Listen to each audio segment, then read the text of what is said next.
शाम का समय था। आसमान हल्के नारंगी रंग में रंगा हुआ था और बाजार की सड़क रोज की तरह भीड़ से भरी थी। सब्जी वालों की आवाजें, गाड़ियों के हॉर्न और लोगों की बातचीत, हर तरफ हलचल थी। उसी भीड़ में रिया भी थी। उसके हाथ में सब्जियों का थैला था और दिमाग में घर पहुंचकर मां की मदद करने का ख्याल। अचानक एक तेज चीख ने उसके कदम रोक दिए। उसने मुड़कर देखा। सड़क के किनारे खड़ी एक छोटी स्कूल वैन अपने आप ढलान की तरफ लुढ़क रही थी। वैन का दरवाजा खुला था और ड्राइवर कुछ दूर सड़क पर गिरा पड़ा था। शायद उसे चक्कर आया था। लेकिन सबसे डरावनी बात यह थी कि वैन के अंदर छोटे छोटे बच्चे बैठे थे और वे जोर जोर से रो रहे थे। लोग शोर मचा रहे थे पर कोई समझ नहीं पा रहा था क्या करे। रिया का दिल तेज धड़कने लगा। उसने एक पल के लिए भी नहीं सोचा। उसने अपने हाथ का थैला सड़क पर फेंका और पूरी ताकत से वैन के पीछे दौड़ पड़ी। वैन की रफ्तार बढ़ती जा रही थी। आगे सड़क एक मोड़ लेकर सीधे नदी के किनारे जाती थी।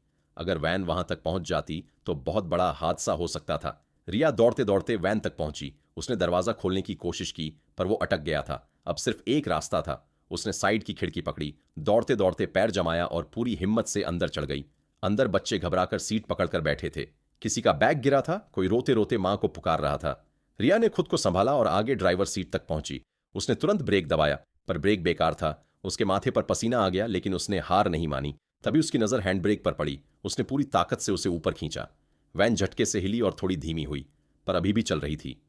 सामने उसे सड़क किनारे एक निर्माण स्थल दिखा जहां रेत का बड़ा ढेर पड़ा था। यही आखिरी मौका था। रिया ने स्टीयरिंग व्हील कसकर पकड़ा, गहरी सांस ली और वैन को रेत की तरफ मोड़ दिया। वैन सड़क से हटकर रेत में घुसी। पहिए धंसने लगे और कुछ ही सेकंड में वैन रुक गई।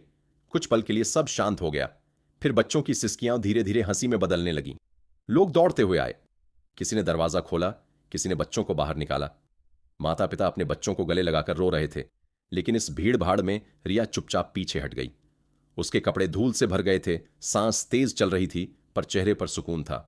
वो बिना कुछ कहे, बिना किसी पहचान के सड़क के उस पार भीड़ में खो गई। किसी को उसका नाम नहीं पता चला लेकिन उस दिन उसकी हिम्मत ने कई घरों की खुशियां बचा लीं। अगर आपको भी ये कहानी दिल को छू गई हो तो वीडियो को लाइक करें, चैनल को सब्सक्राइब करें और कमेंट में लिखें रियल हीरो। ऐसी ही प्रेरणादायक कहानियों के लिए जुड़े रहें।